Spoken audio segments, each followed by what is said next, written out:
minimnya interaksi anak-anak kita dengan guru, dengan teman-temannya, dengan lingkungan di luarnya, yang menyebabkan tingkat stres di dalam rumah tangga, baik orang tua maupun anak-anak, meningkat secara drastis.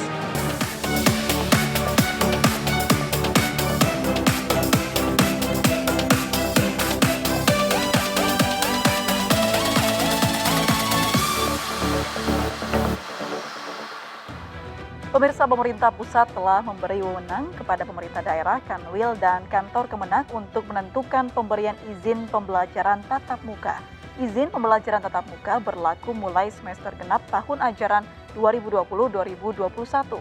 Mendikbud Nadiem Makarim menyebut jika pembelajaran jarak jauh terlalu lama diterapkan, akan ada dampak negatif yang akan dialami anak. Bersama saya, Aprilia Putri, kita akan berbincang lebih jauh terkait amankah sekolah tatap muka. Sebelum kami hadirkan perbincangannya ke hadapan Anda, terlebih dahulu kami akan sampaikan rangkaian informasi seputar peristiwa yang terjadi sepanjang hari ini. Yang pertama, pemirsa, saat ini terdapat sekitar 2.000 orang yang menjalani perawatan dan karantina di Rumah Sakit Darurat Wisma Atlet Kemayoran, Jakarta Pusat.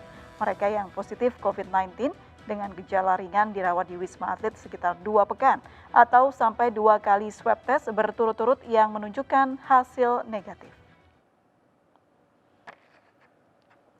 Di antara 2.094 pasien yang dirawat di Tower 6 dan 7, terdapat 1.230 orang yang terkonfirmasi positif COVID-19 tanpa gejala atau asimptomatis.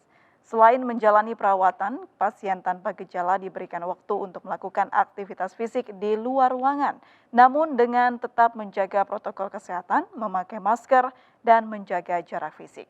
Sejak pertama dibuka 23 Maret lalu hingga 22 November, pasien yang terdaftar di Tower 6 dan 7 sebanyak 26.520 orang dan yang telah keluar sebanyak 24.427 orang.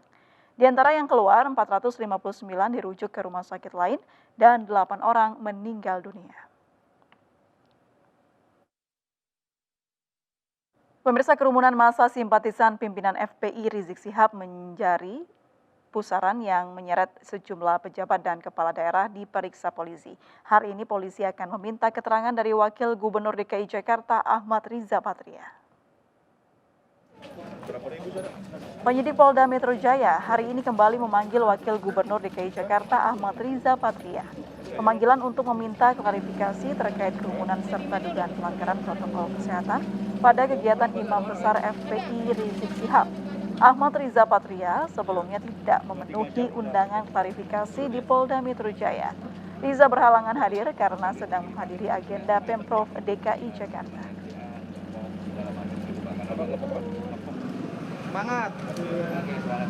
Pemirsa, kawasan Petamburan, Jakarta disemprot disinfektan pasca puluhan warga yang mengikuti Maulid Nabi dan pernikahan putri Rizik Syihab positif COVID-19. Namun upaya penyemprotan ini sempat mendapat penolakan dari massa FPI. Proses penyemprotan disinfektan di kawasan Petamburan, Jakarta ternyata tidak berjalan mulus. Massa Front Pembela Islam sempat menolak karena kehadiran polisi dan pasukan Brimob dianggap berlebihan. Namun setelah negosiasi, polisi akhirnya diizinkan menyemprotkan disinfektan, namun hanya di jalan utama di kawasan Petamburan. Sementara gang menuju ke rumah Rizik Syihab dijaga oleh massa FPI. Penyemprotan cairan disinfektan dilakukan 2 unit kendaraan taktis pada Minggu sore. Selain penyemprotan disinfektan, sejumlah warga Petamburan juga menjalani rapid test. Penyemprotan disinfektan dan rapid test dilakukan setelah puluhan warga dinyatakan positif COVID-19 setelah mengikuti Maulid Nabi dan akad pernikahan putri Rizik Syihab beberapa waktu lalu.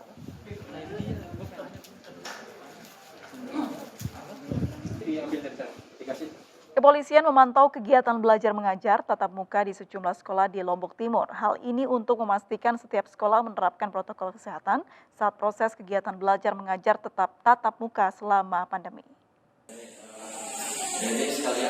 Polsek Keruak Lombok Timur mendatangi SMPN 2 Keruak Senin pagi. Mereka memantau penerapan protokol kesehatan selama kegiatan belajar mengajar tatap muka di sekolah. Petugas masuk ke ruang kelas dan mengecek ketersediaan fasilitas cuci tangan dan alat cek suhu tubuh yang disiapkan pihak sekolah. Patroli dilakukan guna memastikan seluruh sekolah menerapkan protokol kesehatan selama kegiatan belajar tatap muka.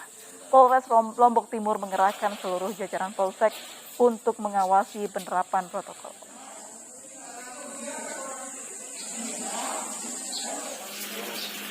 Selain di Lombok Timur, Surabaya juga sudah menerapkan proses kegiatan belajar mengajar tatap muka. Proses belajar mengajar hanya diikuti siswa yang sudah mendapatkan izin dari orang tuanya. Ya, sejumlah sekolah menengah kejuruan di Surabaya mulai melaksanakan sekolah tatap muka. Sebagian siswa pun mengikuti kegiatan belajar mengajar di kelas dengan penerapan protokol kesehatan yang ketat. Siswa bisa mengikuti pembelajaran tatap muka jika mendapatkan persetujuan dari orang tua atau wali murid.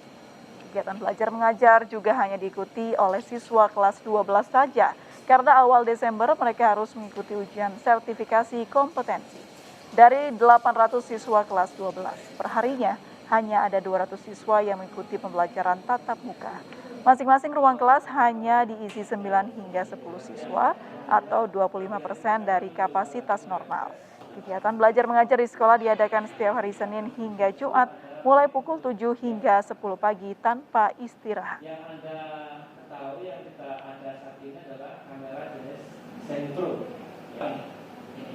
Ya, kita akan kembali dengan perbincangan bersama narasumber. Tetaplah bersama kami di Indonesia Bicara.